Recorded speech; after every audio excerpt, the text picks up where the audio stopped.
Welcome to the Fight with Depression. My name is Christopher Boussard, firefighter and author of The Fight, My Battle with Depression. Welcome and thank you for joining me on this special episode of The Fight with Depression. I'll be delaying my next episode to put this one out. This episode is in response to the events that happened in the U.S. a few days ago. I know I have listeners on 6 of the 7 continents, so if you're unaware of what happened, an 18-year-old walked into an elementary school and shot several people, most of which were young children. I'll not be speaking about gun control, and in fact, I'm not even going to share my stance on gun control. I believe this is much deeper than just gun control, and I'm going to be brutally honest today in what I believe. If you live outside the U.S., please continue to listen because I think the issues we face are global issues, not just national.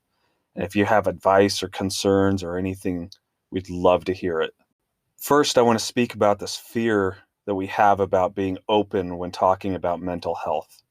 Even on social media, people are less likely to like a post that has anything to do with mental health, and they're less likely to open an article related to mental illness.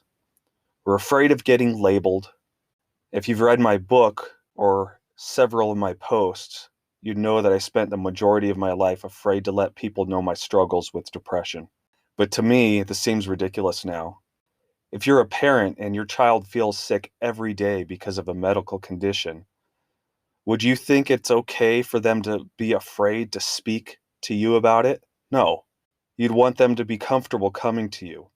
You'd take care of them and get them treatment. So why is it different with mental illness? It absolutely shouldn't be any different. So I plan to speak about this in depth in future episodes, but I just want to briefly mention this because I believe it's very relevant to what we are seeing today. I also want to speak to you about our access to mental health care. I don't know what it's like in other countries, but in the US, it's very difficult to get in to speak with somebody. We have a limited number of counselors, therapists, and psychologists. Many people wait months to get into an appointment. People who have Medicaid have to wait even longer to get to somebody who actually takes Medicaid. And many people with insurance have to figure out how to pay their medical bills or pay a large copay every visit. I know it sounds like I'm going to start talking to you about medical reform, but that's not what I'm doing today. While we argue about who's going to pay for medical and mental health care, just know that nothing is free. Whether we pay insurance or taxes, we have to pay somehow. But these arguments are smoke and mirrors. They distract us from the true issues. The fact is that there are people making millions of dollars every year at the expense of the public while we wonder how we are going to pay our bills. But until someone regulates the insurance companies and corporate executives so that they can't profit from our suffering, we need to do something. I don't know if this will get to anyone who can make a difference, but perhaps it might. We have celebrities and athletes looking for ways to spend millions of dollars. Many give to foundations and charities with good causes. Other people spend millions to fly to space or on another house or spend money on another car.